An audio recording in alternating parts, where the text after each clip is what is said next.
La pata de mono de William Mark Jacobs. Capítulo 1.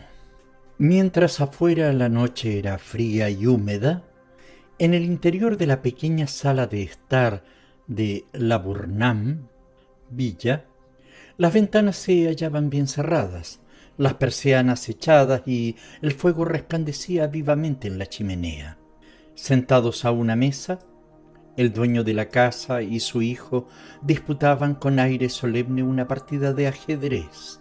De los dos, el primero, convencido de que la clave de aquel juego consistía en cambiar continuamente de estrategia para desconcertar al rival, llevaba ya rato poniendo a su rey en una serie de situaciones tan comprometidas e innecesarias que en más de una ocasión había provocado algún que otro comentario en la anciana de cabellos blancos que, cómodamente instalada junto al fuego, fingía estar enfrascada en su labor de punto. «Shh, escucha, ¿te has dado cuenta de cómo sopla el viento esta noche?», dijo de repente Mr. White, quien, habiendo descubierto demasiado tarde el tremendo error que acababa de cometer con su último movimiento, pretendía distraer a su hijo. «Hace rato que lo escucho, papá», respondió el otro, examinando el tablero con rostro ceñudo y alargando el brazo para mover una pieza. «Jaque. No creo que nuestro invitado venga esta noche», se apresuró a decir su padre con una indecisa mano suspendida sobre el tablero. «Mate», concluyó el hijo. «Eso es lo peor de vivir tan lejos de la ciudad», exclamó entonces Mr. White, perdiendo súbita e inesperadamente los estribos. «De todos los lugares que hay en este mundo para vivir, apartado de los demás, este es el peor de todos. Cuando la carretera no está inundada, se encuentra hecha un barrizal. No sé en qué demonios estarán pensando las autoridades para no ponerle remedio de una vez por todas a esta situación. Supongo que lo que ocurre es que, como en esta zona no vivimos más que unas pocas familias, a nadie le importamos un comino». «No te sulfures, querido», le dijo suavemente su esposa, «ya ganarás en otra ocasión». Mr. White levantó la vista bruscamente, justo a tiempo de sorprender una mirada de complicidad que en aquel momento cruzaba madre e hijo. Sus palabras de protesta no llegaron a salir de sus labios, pero al menos logró ocultar una delatora sonrisa entre la enmarañada espesura de su barba. «Ahí lo tenemos», le dijo Herbert White a su padre cuando la verja del jardín, impulsada por el viento, se cerró de un portazo y unos pesados pasos se acercaron a la casa. El anciano se levantó y se dirigió hacia la puerta para recibir al recién llegado. Unos segundos más tarde, tras pronunciar unas cuantas frases de bienvenida, Mr. White regresó a la sala de estar en compañía de un corpulento caballero de ojos brillantes y rostro rubicundo. «Os presento al brigadier Morris», dijo escuetamente Mr. White a manera de presentación.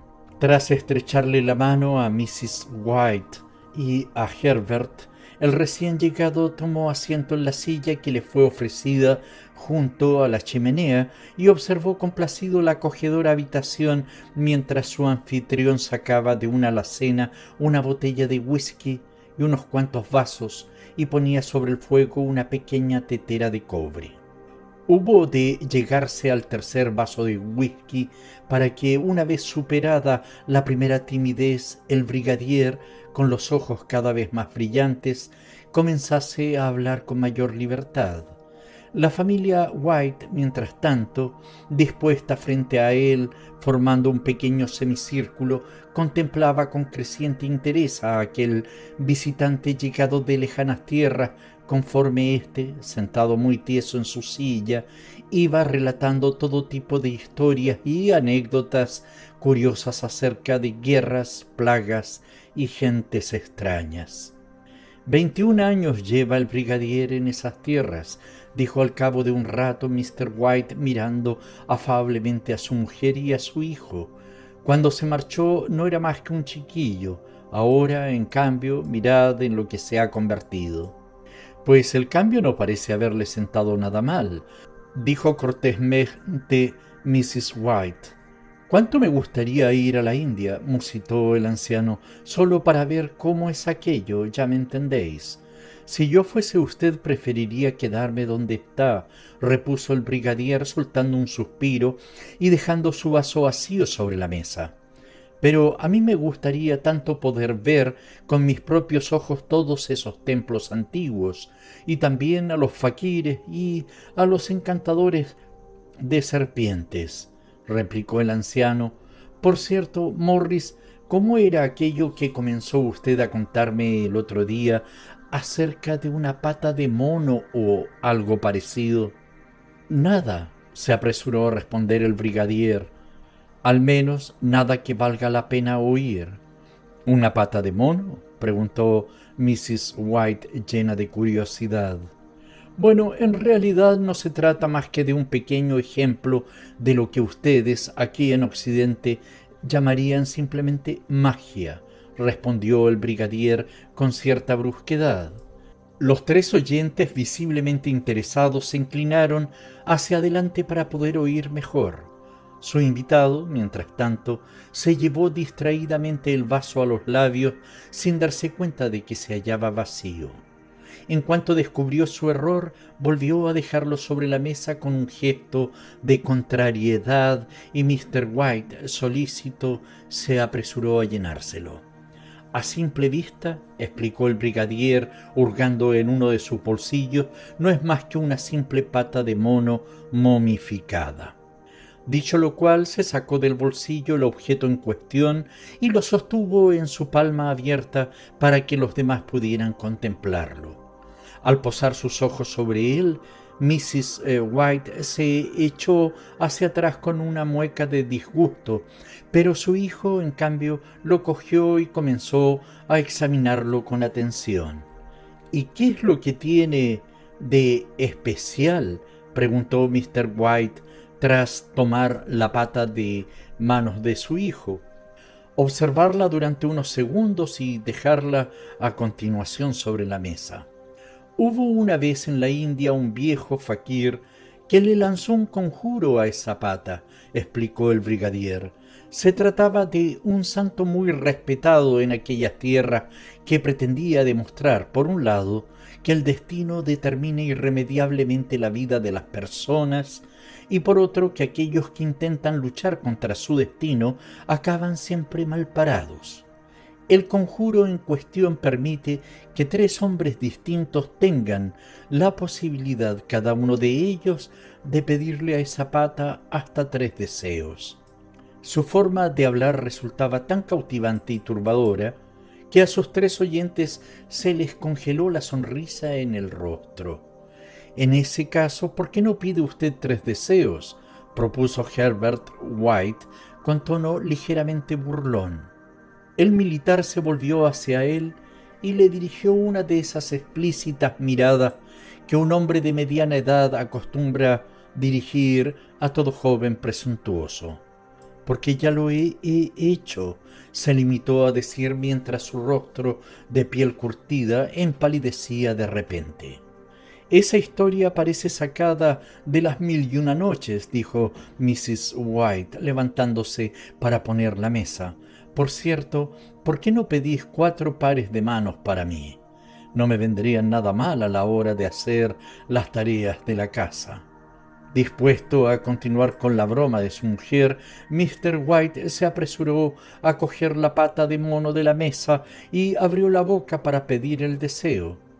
Pero al ver la expresión alarmada que acababa de aflorar al rostro del brigadier, se echó a reír súbitamente. «Si va usted a pedir algún deseo», dijo entonces con brusquedad el militar, cogiendo del brazo a su anfitrión, «asegúrese primero de que lo que desea sea algo razonable».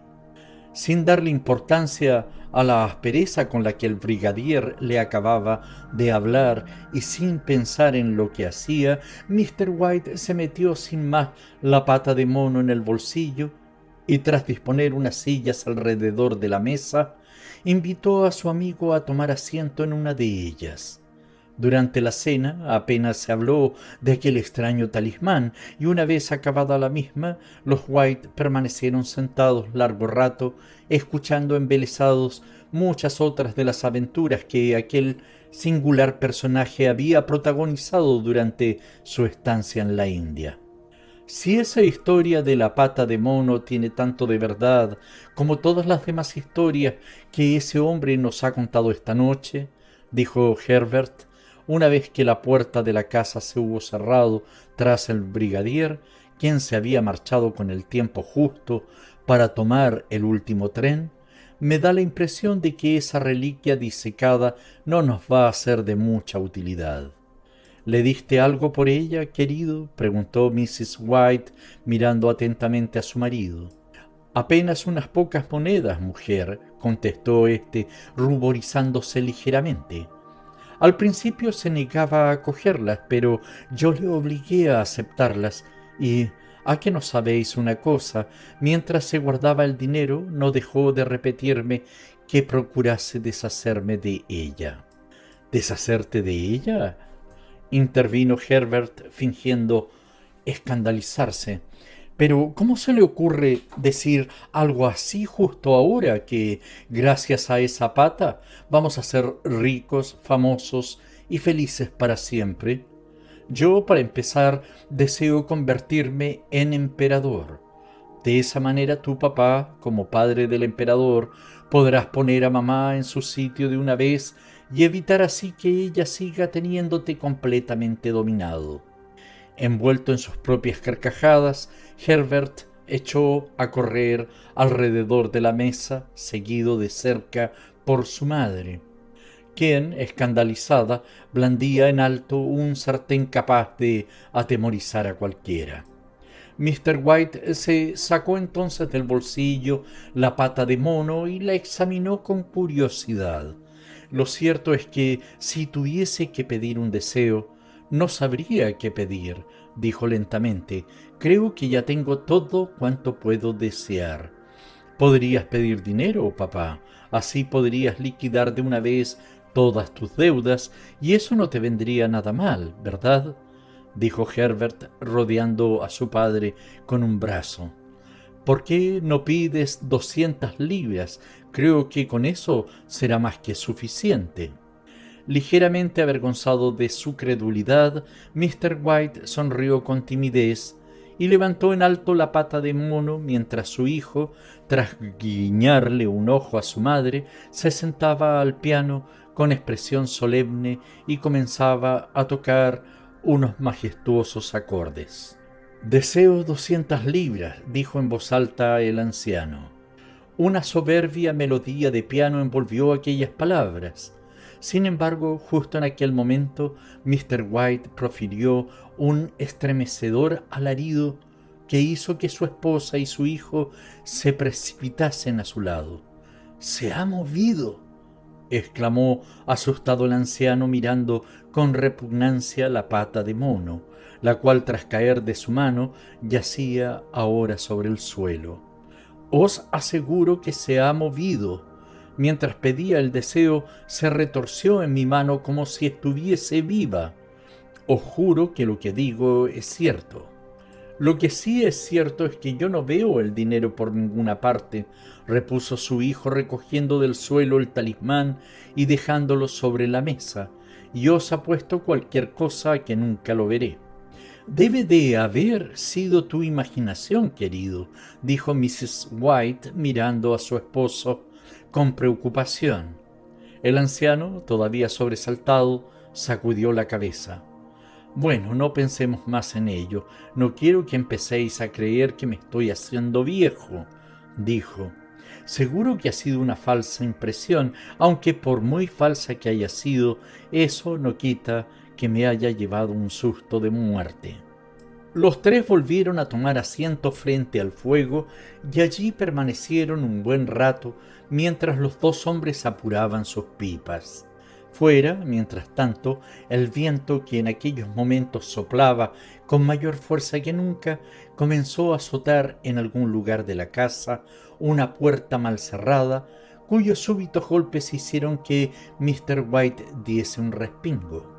Un silencio tan opresivo como inquietante se apoderó entonces de los tres habitantes de la casa, hasta que finalmente los dos ancianos decidieron retirarse a descansar.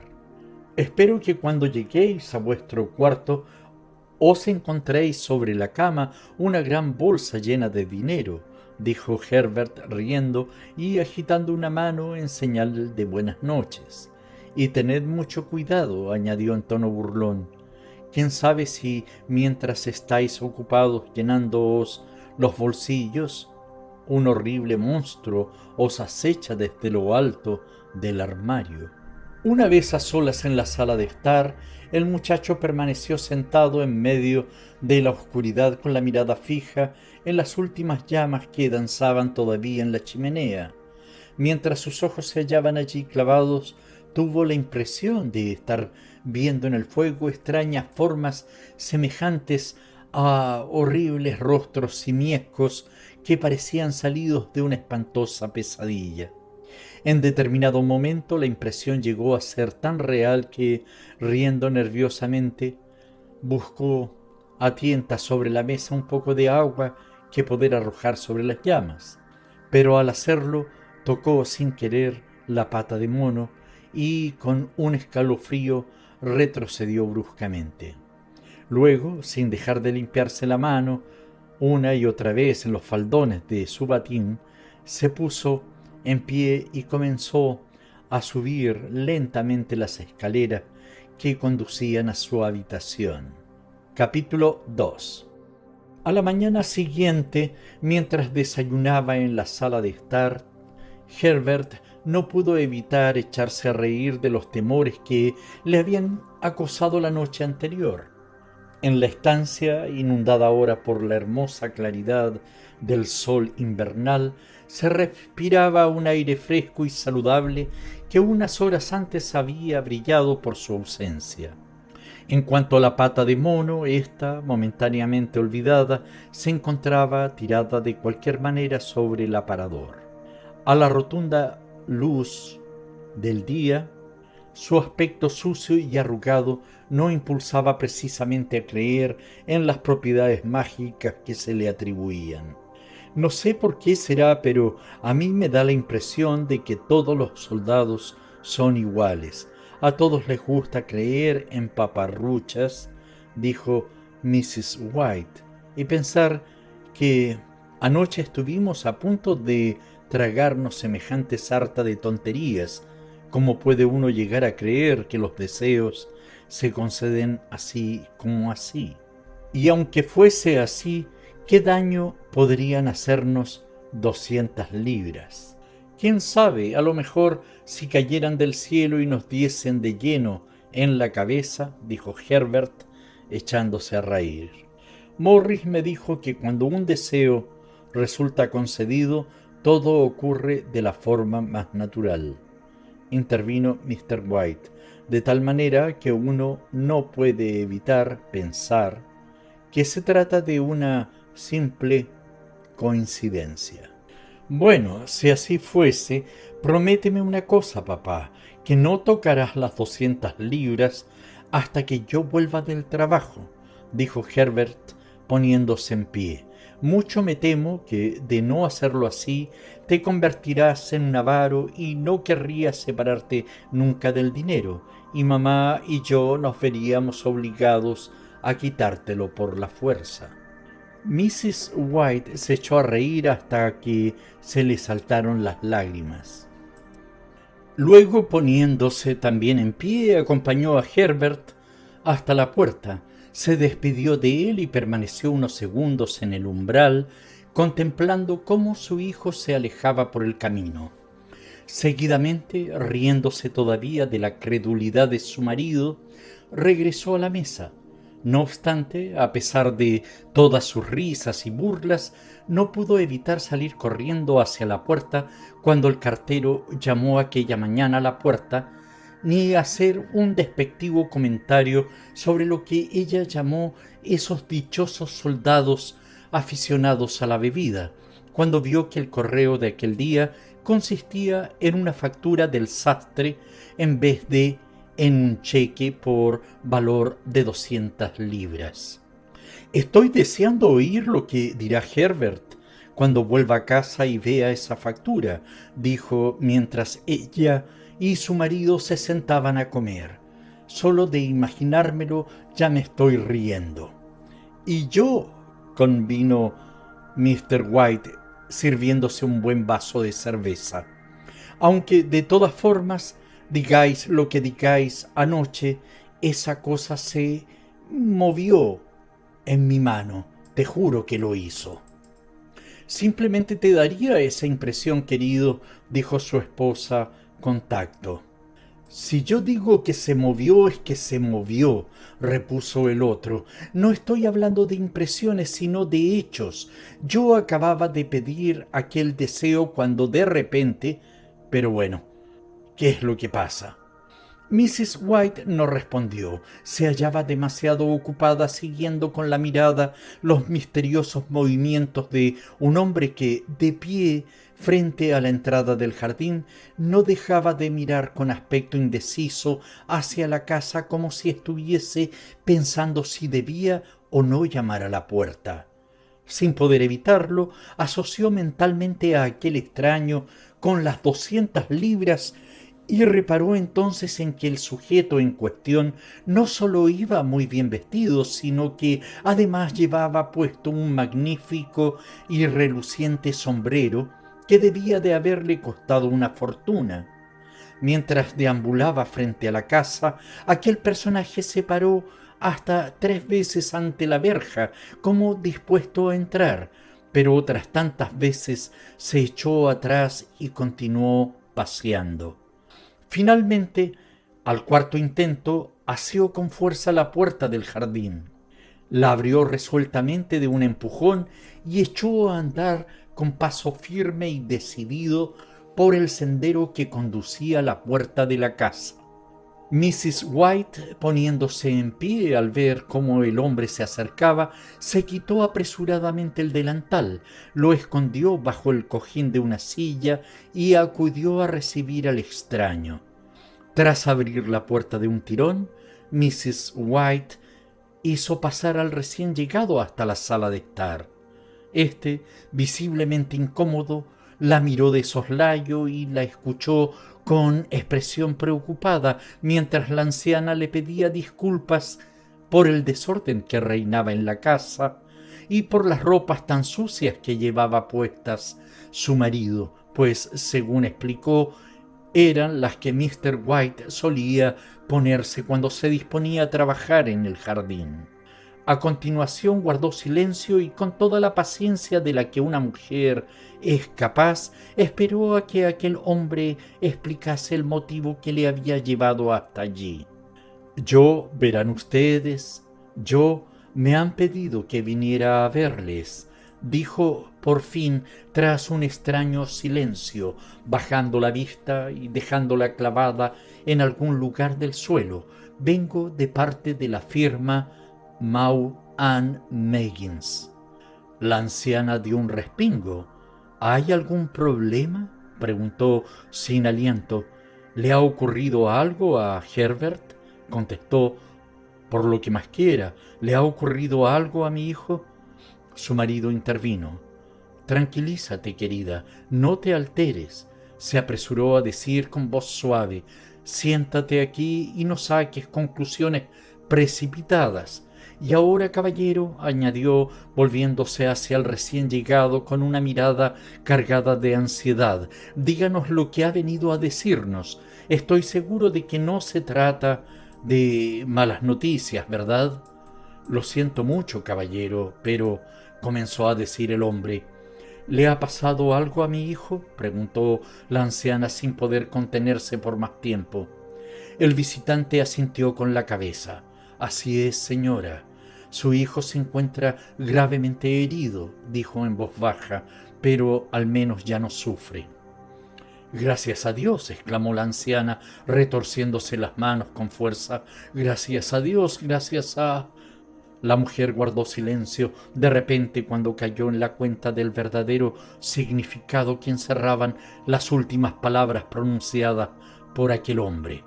Luego, cuando al ver el rostro sombrío y crispado de éste, sus más horribles temores se vieron definitivamente confirmados, se quedó sin aliento y mirando con desesperación a su marido, que todavía no parecía haber comprendido del todo lo que sucedía, puso su mano temblorosa en la de él y se la apretó con fuerza. Se produjo entonces un silencio sepulcral.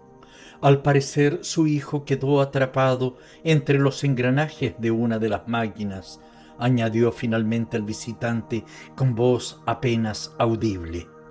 Atrapado entre los engranajes, repitió Mr. White aturdido. Dios mío.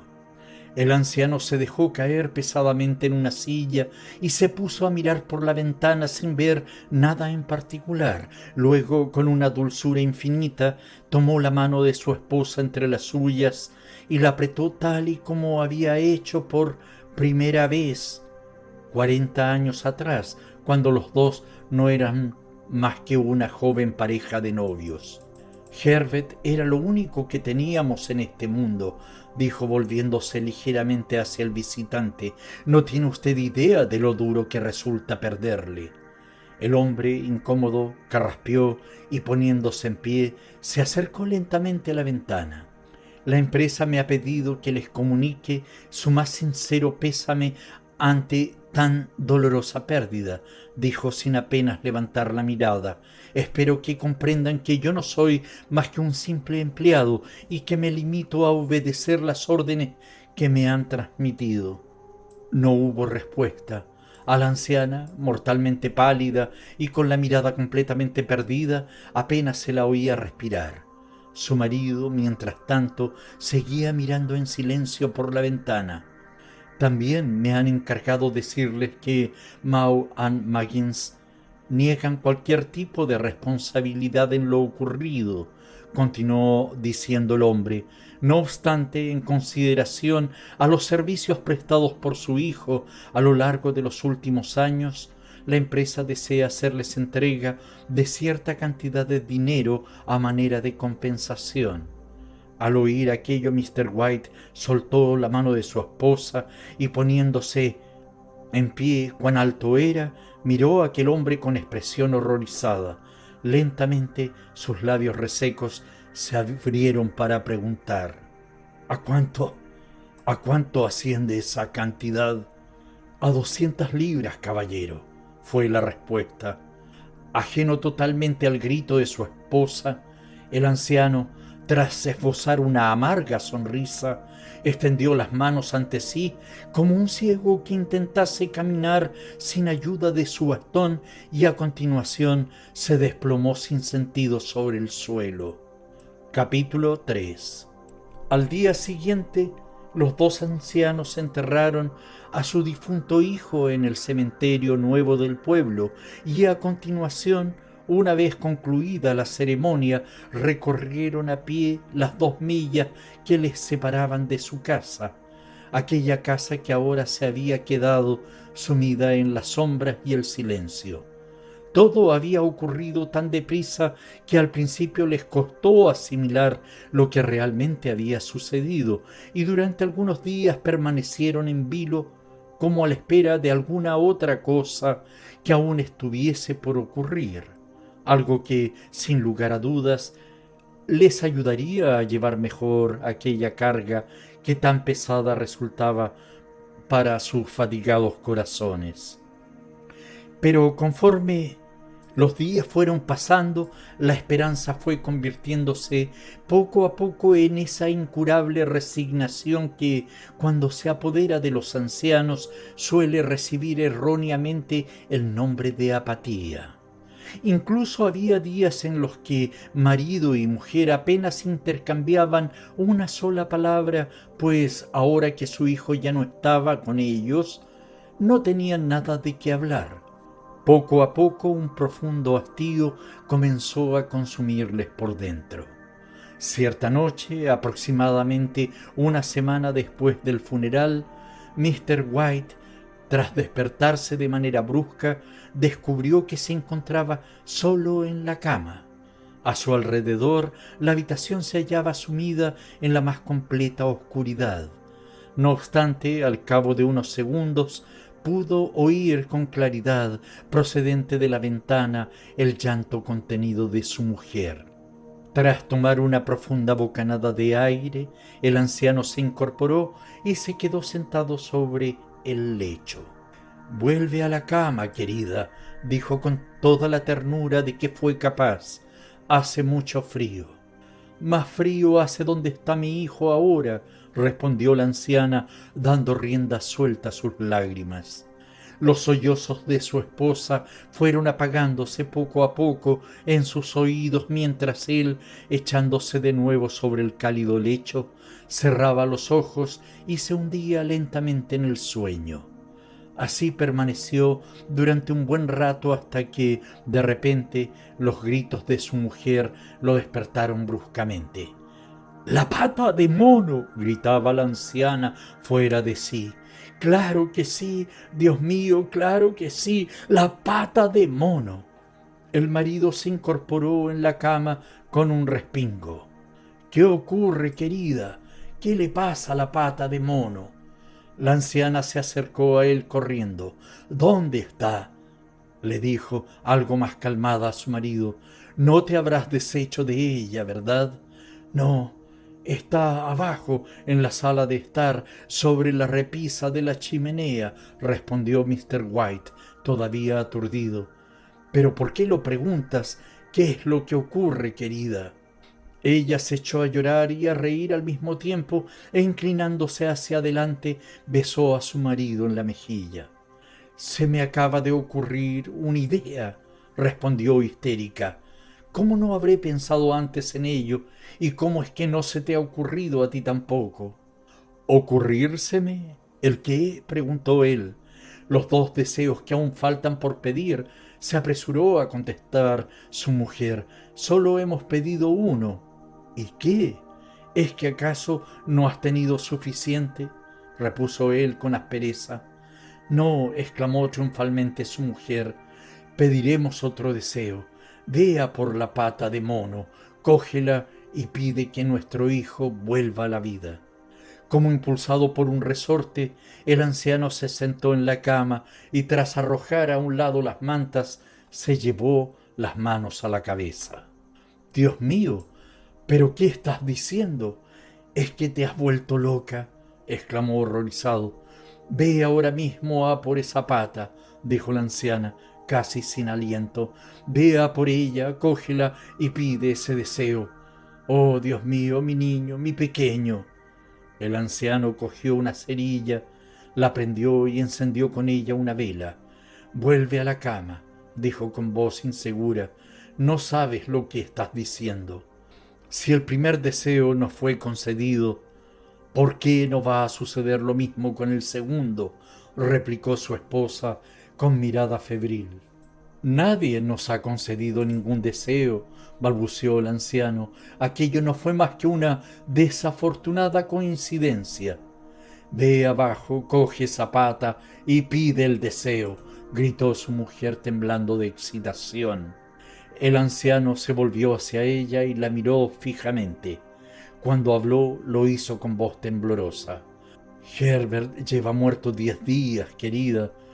Además, no debería decirte esto, pero cuando sacaron su cuerpo de la máquina en que quedó atrapado, solo fui capaz de reconocerlo gracias a sus ropas. Si en aquel momento verlo hubiera sido una experiencia demasiado terrible para ti, imagínate ahora». «¿Y qué importancia tiene eso? Lo único que quiero es que mi hijo vuelva a casa», gritó la mujer empujando a su marido hacia la puerta. ¿Es que acaso crees que le tengo miedo al hijo que yo misma he criado? Incapaz de seguir oponiendo resistencia por más tiempo, el anciano salió de la habitación, bajó a oscuras las escaleras, entró a tientas en la sala de estar y una vez allí llegó junto a la repisa de la chimenea, donde la pata de mono parecía estar esperándole.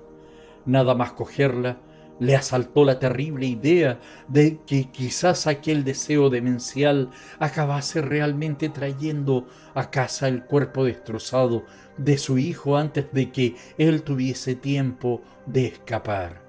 Aquel pensamiento le impactó tanto que durante unos segundos se quedó completamente paralizado de terror y respirando con dificultad perdió el sentido de la orientación y se sintió súbitamente desamparado en la oscuridad, con la frente bañada en sudor y con aquella inmunda pata momificada fuertemente cogida en una mano.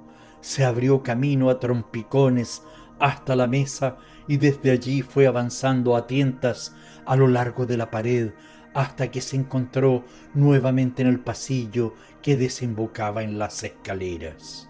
Cuando por fin llegó a su habitación, incluso el rostro de su esposa le pareció diferente. No solo se hallaba mortalmente pálido debido a la excitación y el insomnio, sino que además parecía dominado por una extraña y enigmática expresión. Con un repentino e inmenso dolor, el anciano se dio cuenta de que tenía miedo de su mujer. «Muy bien, ahora pide ese deseo», le espetó la anciana en voz alta. «Todo esto no tiene ningún sentido, querida», balbuceó él. «Te he dicho que pidas ese deseo», repitió ella. Lentamente el anciano levantó en alto la pata de mono y dijo: «Quiero que mi hijo vuelva a la vida». El talismán cayó entonces al suelo con un suave golpe. El anciano, incapaz de articular una sola palabra más, clavó en él una mirada cargada de terror y a continuación, temblando de pies a cabeza, se desplomó pesadamente en una silla. Su esposa, mientras tanto, se acercó a la ventana con la mirada encendida y levantó la persiana de un enérgico tirón. Dirigiendo alguna que otra ocasional mirada a aquella arrebatada figura que esperaba ansiosa junto a la ventana, Mr. White permaneció sentado hasta que su cuerpo comenzó a entumecerse de frío.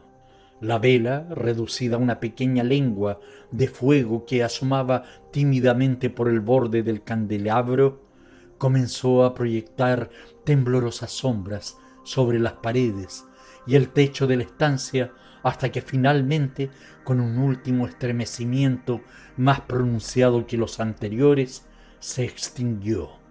Entonces el anciano, sintiendo un alivio indescriptible al ver que el talismán no parecía surtir efecto alguno, se levantó y se introdujo silenciosamente en la cama.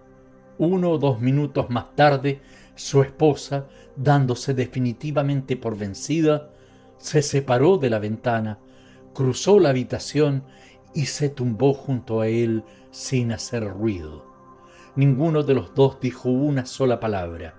En vez de eso se limitaron a permanecer tumbados, en silencio, escuchando atentamente el tic-tac del reloj, el crujir de las escaleras y el ocasional correteo de algún que otro ratón en algún oculto rincón de la casa. La oscuridad resultaba tan asfixiante que, al cabo de un buen rato, el anciano, incapaz de seguir soportándola por más tiempo, reunió todo el valor que fue capaz de encontrar y tras coger de la mesilla de noche una caja de cerillas, encendió una de estas y salió de la habitación para ir en busca de una vela.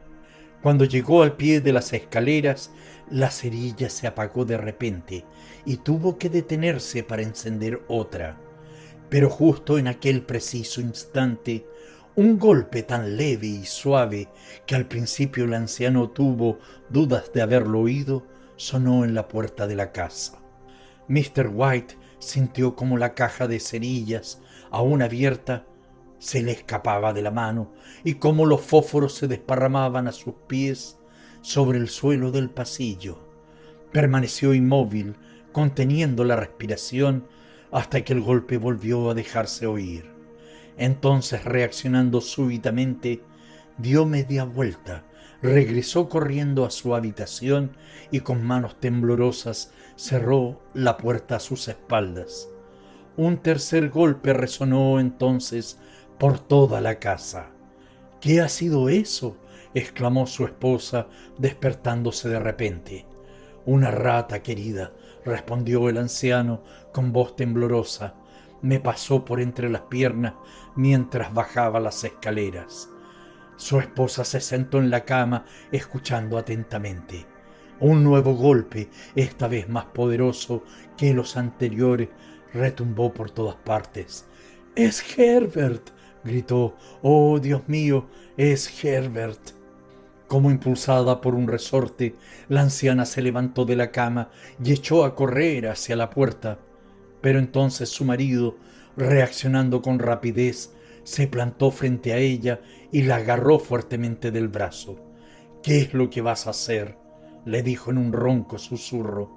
—Dejar a mi hijo entrar en casa.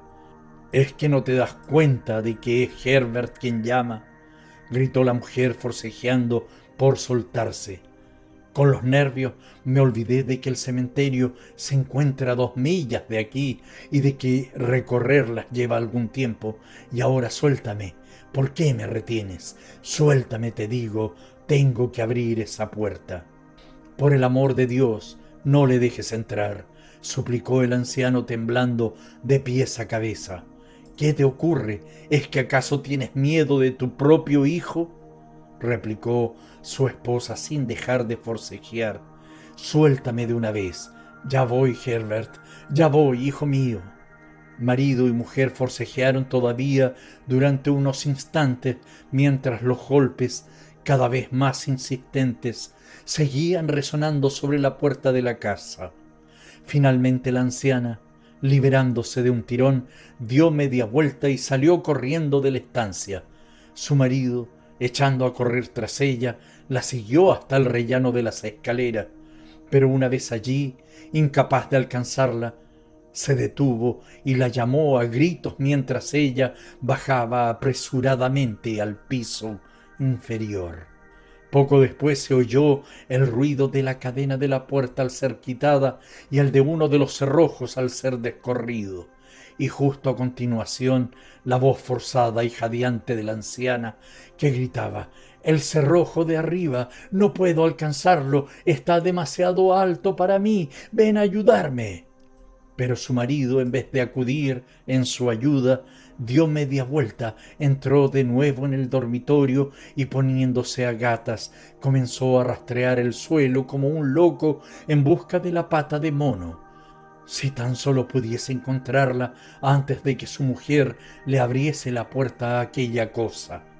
Mientras una verdadera andanada de golpes hacía temblar toda la casa, oyó como su esposa arrastraba una silla hasta el vestíbulo y la ponía contra la puerta. Un par de segundos más tarde, justo en el momento en que oía cómo aquel último cerrojo era descorrido con un leve chirrido, encontró lo que buscaba. Sin perder un solo instante, levantó ante sí la pata de mono y pronunció horrorizado su tercer y último deseo. Los golpes cesaron de repente y de ellos solo quedó un eco que recorrió toda la casa hasta extinguirse. Con el corazón en un puño, el anciano oyó como su esposa apartaba a un lado la silla y abría acto seguido la puerta. Una fría ráfaga de viento atravesó el umbral y se deslizó velozmente escaleras arriba. A continuación, un largo y desesperado lamento de la anciana recorrió la casa de un extremo a otro. Nada más oírlo, su esposo, haciendo acopio de valor, bajó corriendo las escaleras, Pasó junto a ella y salió al exterior. Allí, a la frágil luz de una farola situada al otro lado de la calle, el camino se hallaba desierto y tranquilo.